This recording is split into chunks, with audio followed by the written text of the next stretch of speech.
रेखा गुप्ता का नाम भी मोस्ट प्रोबेबल्स में, जैसा लोग कह रहे हैं कि सबसे आगे है, क्या वाकई आपको भी दिखाई देता है?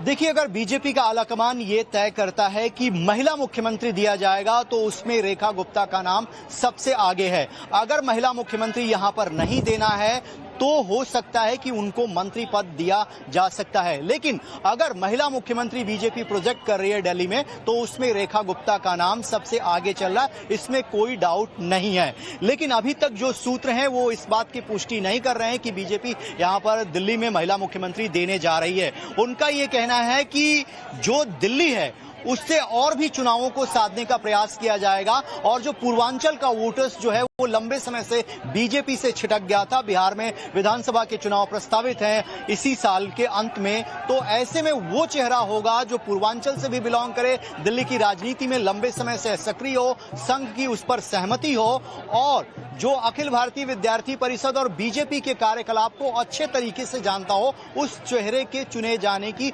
संभावनाएं ज्यादा है। उसमें कई नाम सामने आ रहे हैं, उसमें जितेंद्र महाजन का नाम है, उसमें प्रवेश वर्मा का नाम है, और अब अजय महावर जो गोंडा से विधानसभा के विधायक चुने गए हैं उनका नाम भी चल रहा है। लेकिन दिनेश, आपने पूछा कि रेखा गुप्ता की पॉसिबिलिटी क्या है, तो मैं बस इतना ही कह सकता हूं कि अगर महिला मुख्यमंत्री बीजेपी यहां पर चूज करती है तो उनका नाम इस रेस में सबसे आगे माना जाएगा। तो आपने एक सब कैटेगरी बना दी है, अगर महिला मुख्यमंत्री तो उसमें सबसे आगे रेखा गुप्ता।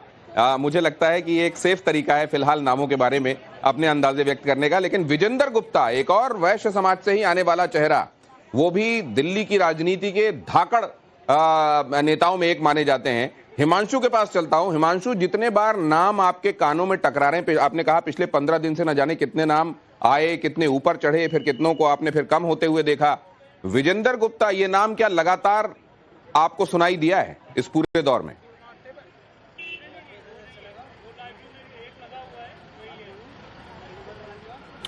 देखिए, शुरुआती दौर में यदि हम बात की जाए, जब जैसे ही भारतीय जनता पार्टी को पूर्ण बहुमत मिला, उसके बाद में ये नाम की चर्चा बहुत ज्यादा नहीं थी, क्योंकि लोग ये बोल रहे थे कि विजेंद्र गुप्ता जो है उनको नहीं बनाया जाएगा क्योंकि बहुत सारे उसके कारण हो सकते हैं। लेकिन जैसे जैसे समय बीतता गया, विजेंद्र गुप्ता का नाम जो है वो खबरों के बाजार में आता चला गया। अब विजेंद्र गुप्ता का नाम इसलिए भी लाया गया क्योंकि लगातार वो विधायक रहे हैं, वो प्रदेश के अध्यक्ष रह चुके हैं, वो विद्यार्थी परिषद में भी रहे हैं, पुराने नेता हैं, बहुत अच्छा खासा अनुभव है, संगठन को बहुत अच्छे तरीके से जानते हैं। लेकिन दिल्ली में एक चीज को समझना बेहद जरूरी है दिनेश जी, कि दिल्ली में गुटबाजी भी बहुत जबरदस्त है। तो हमें मतलब भारतीय जनता पार्टी को एक ऐसा नेता चाहिए जो दिल्ली की गुटबाजी को भी कंट्रोल कर सके, और दूसरी सबसे बड़ी बात यह है, ऐसा मुख्यमंत्री चाहिए जो वादे किए गए हैं भारतीय जनता पार्टी द्वारा उनको भी फुलफिल कर सके। ऐसा ना हो कि हर दूसरे दिन केंद्र सरकार की तरफ देखा जाए, मुंह देखा जाए कि अब आगे क्या करना है, अब आगे क्या करना है, गृह मंत्री की तरफ देखा जाए, प्रधानमंत्री की तरफ देखा जाए। हालांकि प्रधानमंत्री ने तो दिल्ली की जनता को आश्वस्त किया है कि मुझे भी एक बार सेवा का मौका दीजिए, और कहीं ना कहीं दिल्ली की जनता के मन में वो बात आई। इसी के चलते डबल इंजन की सरकार जो है दिल्ली की जनता ने बनाई, और न सिर्फ डबल इंजन की सरकार बल्कि पूरे एनसीआर में जहां पर भी आप जाएंगे दिल्ली के बाहर, वहां पर आपको भारतीय जनता पार्टी की सरकार नजर आएगी। ये तो अब क्योंकि हम इसकी तुलना कर रहे थे और आपने कहा कि ये क्रिकेट मैच से भी ज्यादा रोमांचक हो गया है। नेता भी चाहिए, ऐसा नहीं है कि बस कोई को भी।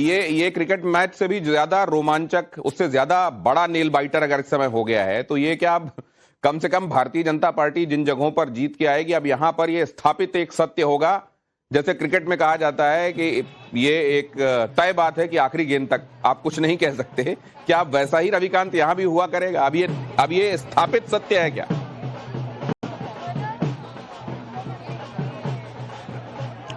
देखिए, अब तक अगर हम हरियाणा की बात करें, महाराष्ट्र की बात करते हैं, और यहाँ पर राजस्थान की अगर हम देखें तो वसुंधरा राजे मंच पर थी, अचानक एक स्लिप आती, आपने वो तस्वीर देखी होगी, और वसुंधरा राजे चौंक जाती हैं जब भजन लाल का नाम अनाउंस किया जाता है मुख्यमंत्री के लिए। तो एक एलिमेंट जो, लेकिन इसमें एक चीज और देखेंगे आप रविकांत, निश्चित रूप से राजस्थान के संदर्भ में जो आप बता रहे हैं वो लागू होता है, वो मध्य प्रदेश के संदर्भ में भी लागू होता है, वो महाराष्ट्र के संदर्भ में विलंब के हिसाब से, फैसले में देरी के हिसाब से लागू होता है। लेकिन वो नाम जिसके इर्द गिर्द सारी चीजें चल रही थी, वो आखिरकार सामने आता हुआ दिखाई देता है।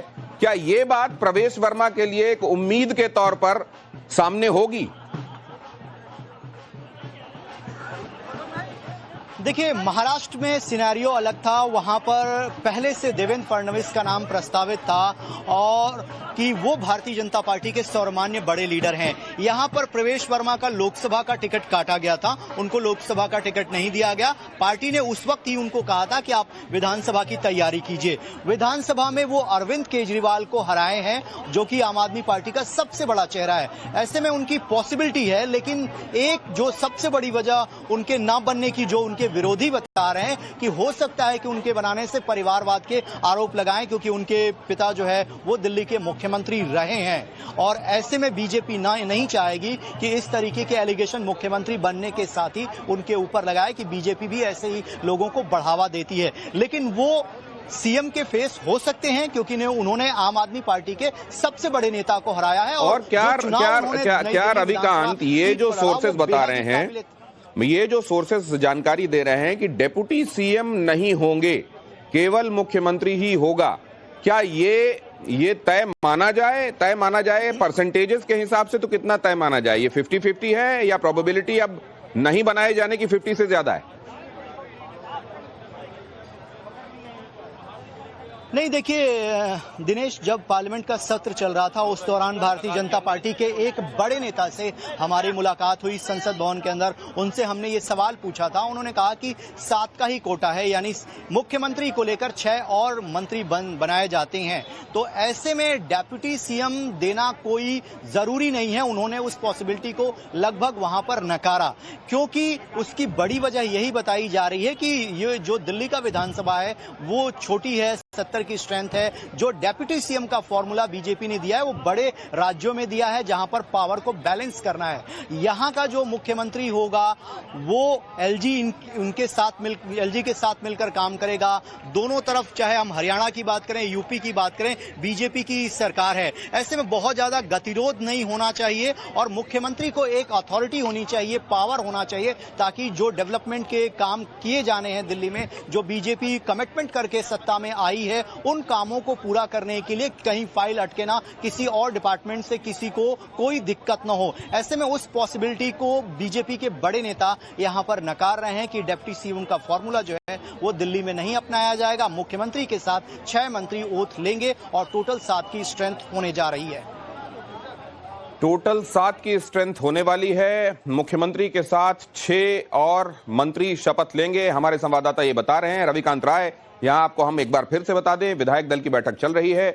यहां सारे 48 विधायक मौजूद हैं, 7 सांसद मौजूद हैं, यहां चुनाव के प्रभारी भी मौजूद हैं और साथ में 2 ऑब्जर्वर्स जो केंद्र की तरफ से तय किए गए हैं वो भी यहां पर मौजूद हैं। एक बार फिर से हिमांशु के पास चलते हैं। हिमांशु, तो ये आपकी ऑफ द रिकॉर्ड भी बात होती होगी माइक के सामने, तो जाहिर है हम देखते हैं कि अभी लगातार ये कहा जा रहा है कि जो निर्णय लिया जाएगा वो सर्वश्रेष्ठ लिया जाएगा, लेकिन कहीं कोई इशारा, कहीं कोई ये कि देखिए हमको तो लगता है, जो हमको पता चल रहा है कि यही नाम होगा, ऐसा जोखिम कोई उधर से लेता है, नहीं लेता है?